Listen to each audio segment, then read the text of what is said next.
Crawford actually is a spiritual boxer, and I'm going to talk about boxing on my career basically. And I'm managers, and I'm at Barney Eastwood's, which I went there in 1990. I've got a bit of notes, which one I've go through. Yeah. So in 1990 I went there. I met some great people. I want to talk about them first, and then I'll talk about Eastwood because he was a bit of a... Anyway, I remember with the first week I went there, where I used to sit in Beresford House. I'm a creature of habit. I find a nice place and I'll just sit there. And mine was right in the bay window overlooking the marina. And it was like a long Victorian house. And the kitchen was down at the bottom, and in the dining room, you came out of the kitchen and there was a big table there, and on the table you had Bernardo Checa, Oscar, Crisanta Espana, Victor Cordova, and some other guys there who I think who were over sparring with Paul Hopkinson. They had their table, all from Panama and Venezuela. And there's a Yorkshireman sat right down at the bottom end by himself. And the food come out, and they got potatoes and they had all that. And then after all them that got served, my food came out, and they brought it down, and it was rice. And I just sat there, and it's like, pots for yourself, and it's all rice. And these lot are all from Panama, and they hadn't had rice for ages. Since they've been there, they've been eating potatoes. And I remember Victor coming up and, "Is that rice?" When he says, "Can I sit down?" I mean, yeah, man. And by the end of the week, all of them had come up from the bottom end to the top end. Just down to food, just down to getting rice and that. And I just thought that was just a nice way of interacting, never forced myself on anybody, just was there to do my business, which was basically not make friends, just to become a boxer and learn the trade. And like I was saying about different levels and different intensities of training, there I learned a new level. And if you want to be a champion, you've got to go beyond what you perceive as possible. And one of the days in question, after John asked me if I'd melt because I didn't go for a run in the rain, I got up this morning and I felt a bit rough, but I just thought it was my mind playing up, so I went for a run. And I didn't feel right on the run, but I kept pushing and pushing and pushing. And I did my best time ever.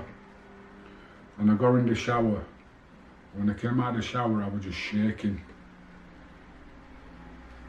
like this, and I got on the bed and I just couldn't stop shaking.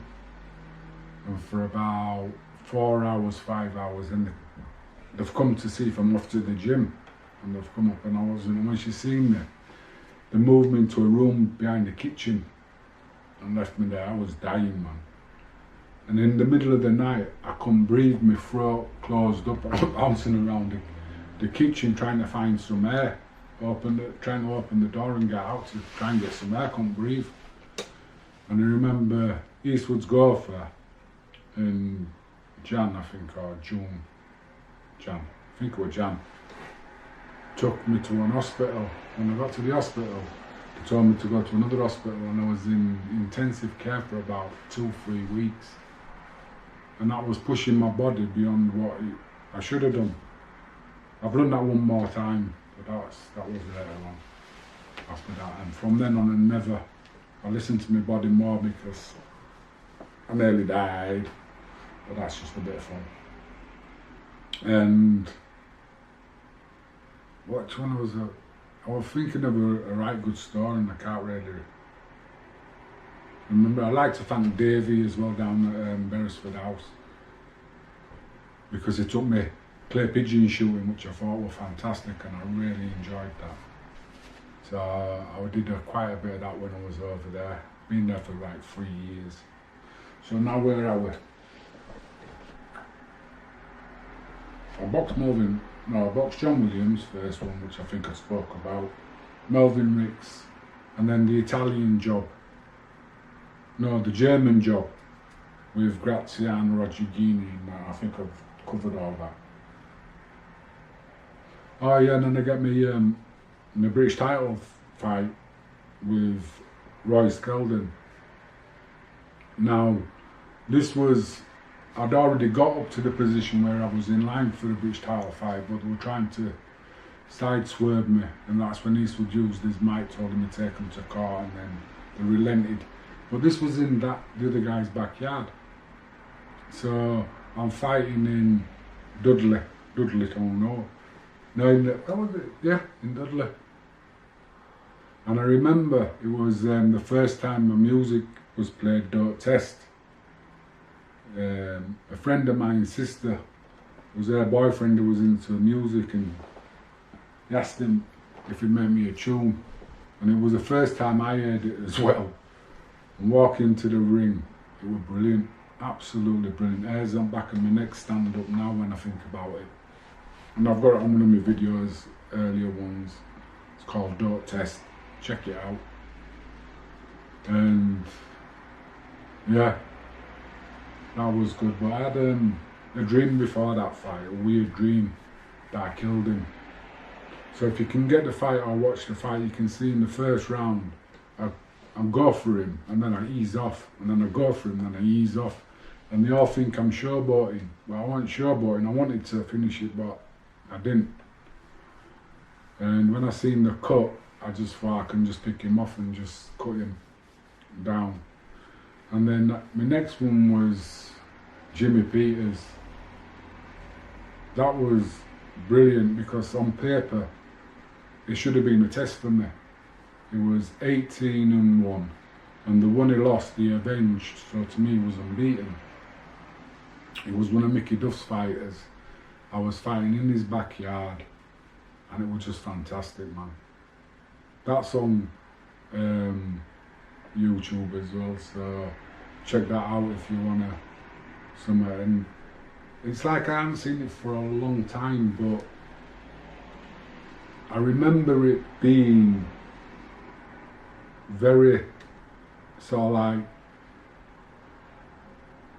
in slow motion, very patient, picking the shots. For me, I didn't feel like I was rushing them, and I wasn't even breathing after it. And when I've looked at it on YouTube, it's Mickey Duff's face is just the picture. It's just absolutely brilliant. But like I was saying to my boy Theo, he said he wants harder fights, and I says, no, you want easy fights, but you want hard opponents. You want good quality opponents. Like I gave him that as an example, the Jimmy Peters fight. On paper, it was a good fight. It lasted 55 seconds. But I had to train myself to be into a position to be able to do that. And then after that, it was Glass Campbell, which I spoke about, had all the bump, whatever. And then I got a European title fight against Yowie Davis in Italy. Got shit money, got messed about, and I got a draw. And this is where me and Eastwood fell out, big time. He's already ripped me off once, he's ripped me off twice. And now he says, well, I'm gonna have to bid big for the purse for it, because it's gonna go at purse bids. He said, so if you see the purse bids, I can't give you that money, I only can give you 10 grand. But I'll put it on at Leeds in Leeds Town Hall. I says, okay then. I said, if I'm boxing in Leeds, I'll take the 10 grand. He went out to purse bids, he won the purse bid, I can't remember where it was. But I knew I was only getting 10 grand, but I'm fighting in my own town. So I'm in away training, getting nice and fit, and I'm like floating, I'm ready for this fight. And I get called into the office, and he says to me, I can't put the fight on in your hometown, Leeds, because I ain't got no TV date. So I've had to sell it back to the Italians. So we're going to have to go over to Italy to fight. So I went, oh, how much am I getting? He went, 10 grand. I went, no, I told you that was for Leeds. I'm not fighting for 10 grand. He says, if I don't take the show, if I don't take the fight, they'll suspend me from 2 years from boxing. And I just looked him straight in the eye. I said, if I never box again, I'll never box for you. And I got up and walked out. And I got on a plane and flew back to England. And then I got a phone call from him. I don't really remember what he says. But right at the end of it, he said, you're the only fighter that's never cost me money. I said, fuck off. You know what I mean? I knew that I made him money. But he never made me money, kept me like a fucking pauper. But you do it to me once, that's fine. You know what I mean? Let's make some money together, but I ain't gonna fight for you again. Even if I never fight again, I'll never fight for you. And that's when I left Eastwood, and then I jumping out of the frying pan into the fire with Frank Warren.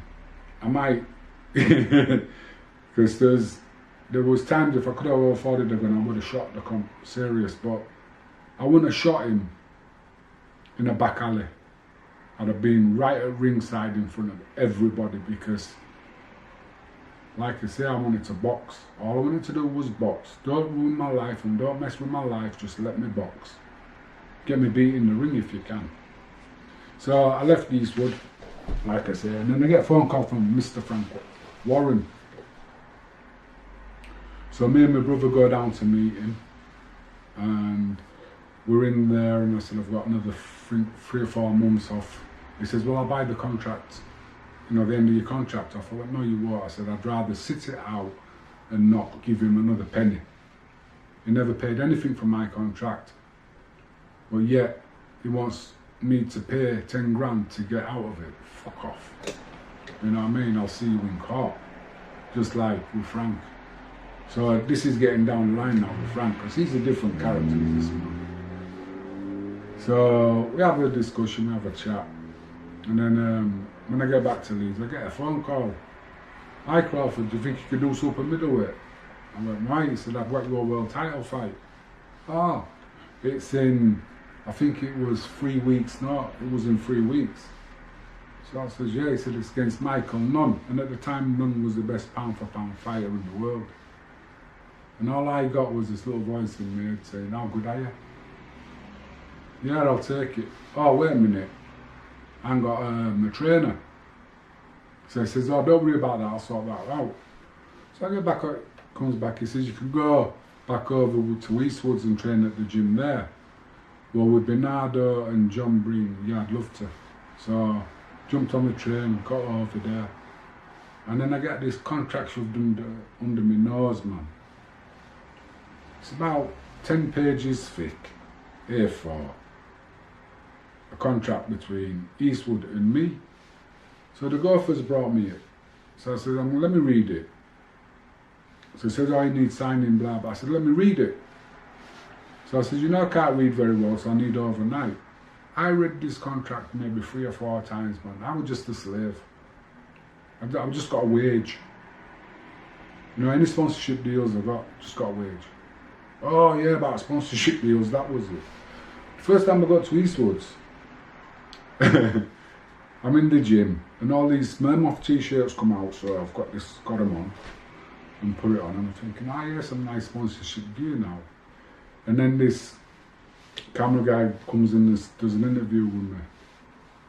And he asked me a question, and I opened my mouth, and his face is like that. I went, what? I said, I'm a Yorkshire man. Are you Yorkshire pudding and eat fish and chips? What's the matter with you? And then that went on. And then at the end of the press conference, they come and took in the t-shirts. Are we going to wash them? I said, so we can't even keep them? He went, oh no, we just bring them out when they, and I just went, keep it. And every time they came, I never wore one. And fuck off. I mean, if I can't even have a t-shirt. So, where am I now?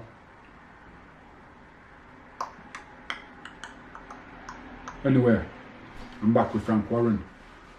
So, this contract, like I said, it was absolutely... I wish I'd have kept it. I've got a load of paperwork from Warren, but not Eastwood. So anyway, I phoned my mum up and she got me on the next plane out. When they come and pick me up, I said, no, my phone. Got on a plane, flew back to England. Phoned up Frank. And he said, I ain't got a trainer, Frank. So he gave me 3 names.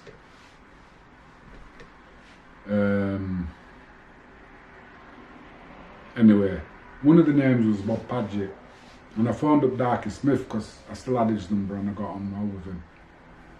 And I says to him, I've been given 3 names by Frank Warren as a trainer. And he said, I haven't heard a bad word said about Bob.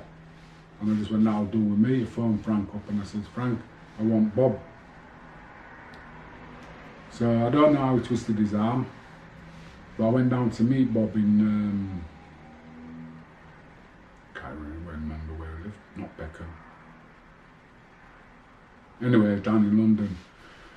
And he took me around King's Cross to look for somewhere to stay because that's where all the boxers stayed. And I just said to Bob, I can't stay down here, I need to get out running. And there's nowhere for me to run. And then he took me up to Blackheath, to the Barden Lodge at Blackheath, and did a deal. Got put in there with Frank, paying it. And I just ran around the common. And it was like, first time I'd ever met Bob. Bob didn't know me from Adam, and this is where you get good trainers. I think he realised when I was in King's Cross, it wasn't a place for me. He knew I wanted to concentrate on boxing. And he says to me, if you want to win the fight, great. If you just want to go over for the money and the holiday, great, just let me know. And I just says, no, I'm going to win it. And when we got to America, oh man, they picked us up from the airport and they was taking us to Memphis, to this hotel place. And the guy was telling us how they've got a nice gym arranged for us and they're going to be picking us up at these times and press conferences here, there and everywhere. I think I was there for 9 days. And next day, nobody's turned up for us. So Bob waited about half an hour and then just disappeared and come back and says, we're off to the gym in about 20 minutes. Then a police car pulls up. We get in the police car and we go to a police gym. And the locker's in. It's in this rough area and the locker's in. And we do our training in there. But there's what? Bags, a ring. No top and bottom ball like I like. No speed ball. No maze ball. Just big bags and a ring. And they didn't even have any scales. We was promised they was going to bring us some scales, they never did. And when we was at the press conferences, which were about 3 days to go to the bill, the guy come up, oh, we'll bring you to the gym tomorrow. Bob just went, forget it. So he sorted out that. That's a good trainer. And he'd realised that, I don't know what he were expecting because, like I said, he'd only known me for 3 weeks. I'm smiling because of the story you told me. He didn't want to take the job with me. You know, he says all he could be doing with is a 6'3" Rasta man and a miserable bugger to boot. So I didn't want the job. He said, but Frank twisted his arm. And now he's stuck with me over in Memphis. And we're just having a laugh, everything's good, but I've got to watch my weight. Everybody wants to take them, come home for dinner. Can't, I'm getting ready. No, you want to come home for dinner? We've got some grits, man. You want some of this one? No, just watching my food, watching my diet. And one of the best things for me on that trip was press conferences. I'm sat here. I've got Don King sat there. I've got Michael Nunn sat there. I've got Angelo Dundee. Muhammad Ali's trainer sat at the side of him. And there's me, I think it's Bob and Frank. And Don King starts talking and one of the reporters asks him none about his next fight. Not about me, not about the kid he's fighting, but his next fight with this other guy. And Nunn starts getting up and starts talking. And I just, voice comes out of my mouth, I don't know what you two are talking about, you got to get through me first. Oh, Nunn goes on a rant. I wish I could have that tape, because it was tape. Nunn goes on a rant. I just sat down. And then one of the reporters said, yeah, let's say from Crawford. I said, look, all I'd like to say is thank you, Michael, for inviting me over here to take your title. Take your title, boy. What? You ain't gonna do shit. You ain't gonna. I just sat back down. And he's off on his rant. Take my title, man. Like I got up and I said, like a thank. I didn't come all this way just to make up the numbers. I've come here to win. Win, boy. What are you talking about? Win. Jumped up again. I just sat back down. And then when I got up, I said, where I'm from, talking's cheap. These were my talking. And I sat back down. And then Angelo Dundee stood up. And he gets to the mic and he goes, I think Crawford's hair is dangerous. I want it cutting. Just got up to the mic and said, the only thing that's dangerous about me is these. If you want me hair cutting, there's no fight. And I just sat back down. And my head's thinking, you fucking bastard. You, Angelo Dundee, a man who watched a man stand up for what he believed in, lost 3 years of his life, and you dare do that to me, you cunt. I was disgusted with him. Anyway, we all know about what happened in the fight. It's on YouTube. And me still to this day, I believe if I'd have got through that 6th round, I'd have beat him, because there was something was going. Every time he put me down, I just got up. And it was, I don't know what it was. I wish I did know. Maybe it was that pride that you all thought I've come here to lie down. I haven't come here to lie down, I've come here to win. And I think that's another thing that people actually see, that will to win. I remember in the 4th round, well I don't remember the 4th round, that's the thing, I thought I went down in the 4th round, but I think that's when he actually broke the rib. I've gone back to the corner and I've sat on the stool and Bob just gone, just relax. I went, I can't breathe, Bob. He went, just relax.